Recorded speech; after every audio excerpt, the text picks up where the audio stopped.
चलिए अगली बड़ी खबर रायपुर से देखेंगे, जहां पर असम में मुख्यमंत्री बघेल की धुआंधार रैलियां और बैठक लगातार जारी है। आज और कल 2 दिन और असम में प्रचार करेंगे मुख्यमंत्री भूपेश बघेल। भाजपा सरकार पर लगातार निशाना साध रहे हैं। आज बघेल ढोला सैखोवा में सभा को संबोधित करेंगे। इसी दिन मैकीपोरे में भी जनसभा को संबोधित करेंगे। दोपहर बाद डिब्रूगढ़ में उनका जनसंपर्क का भी कार्यक्रम है। और इसी तरह 16 मार्च को भी कांग्रेस प्रत्याशी के पक्ष में नहरकटिया में और दुलिया डेली मार्केट के साथ ही अन्य स्थानों पर भी जनसंपर्क करेंगे। तो चलिए ज्यादा जानकारी के लिए रुख करते हैं सहयोगी धीरेन्द्र गोस्वामी का, जो इस वक्त हमारे साथ छत्तीसगढ़ की राजधानी रायपुर से लाइव जुड़ गए हैं।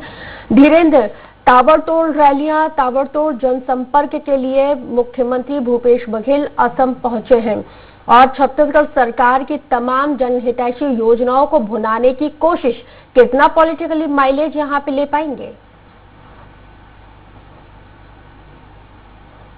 देखिए, अरश्क काफी आक्रामक अंदाज में मुख्यमंत्री भूपेश बघेल वहां दिखाई दे रहे हैं।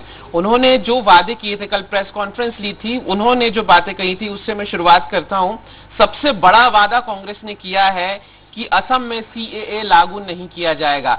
यानी कि जो पूर्वोत्तर राज्य रहे हैं वहां पर सीएए और एनआरसी को लेकर जिस प्रकार से विरोध रहा है, तो कांग्रेस ने वहां पे ये बात कही है, सीएए लागू नहीं किया जाएगा। चाय बागान, वहां बागान बहुत अधिक मात्रा में है चाय के, तो वहां पे कहा गया है कि 365 रुपए प्रति दिन के हिसाब से जो कर्मी है उन्हें भुगतान किया जाएगा। हर गृहिणी को 2000 रुपए मासिक भुगतान किया जाएगा और 200 रुपए यूनिट तक बिजली बिल माफ, 5 साल तक रोजगार देने का वादा। यानी छत्तीसगढ़ में जो वादे किए थे कांग्रेस ने, बिजली बिल हाफ, कर्ज माफ, ये वाले वादे, इसके अलावा जो तमाम प्रकार के वादे थे तेंदुपंथा संग्राहकों को लेकर, जैसे यहाँ वन्य है, वहां पर चाय के बागान है किसानों के, तो उसी फॉर्मूले को लेकर वो वहां पर प्रचार कर रहे हैं। और जाहिर सी बात है, जिस प्रकार से उनका एक फेस भी बना हुआ है कि छत्तीसगढ़ में जो वादे किए थे वो पूरे भी किए हैं कुछ हद तक, तो इस लिहाज से उनकी रैलियां काफी आक्रामक है, काफी आक्रामक अंदाज में, काफी आत्मविश्वास के साथ वो पब्लिक मीटिंग्स भी कर रहे हैं और जनसभाओं को भी संबोधित कर रहे हैं। तो ये तो एक लाभ जरूर कांग्रेस को मिलता दिखाई देगा कि उनके पास एक ऐसा चेहरा है जिसने न केवल सत्ता के बाहर रहते हुए आक्रामक अंदाज में वापसी की सत्ता में, बल्कि उन वादों को भी पूरा किया जो विपक्ष में रहते हुए उन्होंने चुनावी वादे किए थे। तो ये एक पॉलिटिकल माइलेज तो मिलता है कांग्रेस को भूपेश बघेल के वहां रहने से।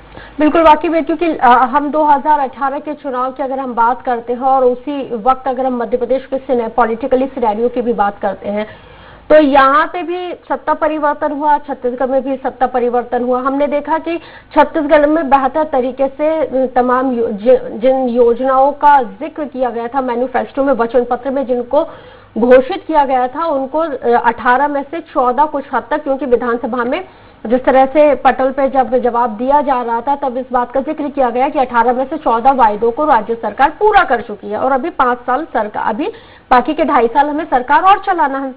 बड़ा सवाल यह है कि सेम स्थिति मध्य प्रदेश में भी थी, लेकिन कमोबेश हमने देखा कि मध्य प्रदेश का पॉलिटिकली सिनेरियो बदल जाता है। 10 दिन में कर्जा माफ नहीं होता है, विपक्ष जमकर इस मुद्दे को भुनाता है और कहा भी जाता है कि 10 दिन में कर्जा माफ नहीं होगा तो मुख्यमंत्री बदल दिया जाएगा, और इसी मुद्दे को जोरदार तरीके से बीजेपी ने भुनाया है। तो क्या लगता है कि वहां पे बीजेपी इन तमाम चीजों का जिक्र नहीं कर रही होगी?